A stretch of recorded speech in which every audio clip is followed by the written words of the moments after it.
আমরা মাঝে মাঝে ওই ইয়ার ছবি দেখি না, হরর মুভি, ভূতের ছবি দেখি না, বাচ্চারা দেখলে যে ভয় পায়। তারা সেই হরর, সেই ভৌতিক, সেই ফ্যাসিস্ট যে ভয়াবহ রূপ, সেটা বাংলাদেশের মানুষের উপরে চাপিয়ে দিয়ে একটি ভয়ের পরিবেশ, একটি ভয়ের রাজনীতি, নিজেদের ক্ষমতাকে ধরে রাখার জন্য বাংলাদেশের মানুষের উপরে ফ্যাসিস্টের যে আচরণ, ভৌতিক যে আচরণ, সেই প্রভাবের মাধ্যমে জনসাধারণের ভিতরে একটি ভীতির সঞ্চার তৈরি করেছিল তারা। তখনই কিন্তু বোঝা গেছে যে আওয়ামী সরকার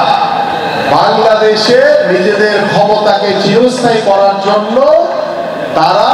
তাদের যে ফ্যাসিস্টের যে চরিত্র, আমরা মাঝে মাঝে ওই ইয়ার ছবি দেখি না, হরর মুভি, ভূতের ছবি দেখি না, বাচ্চারা দেখলে যে ভয় পায়, ওইভাবে তাদের একটি ভৌতিক চেহারা তারা নিজেদের রাজনীতির ভিতরে ফুটিয়ে দেওয়ার চেষ্টা করেছিল।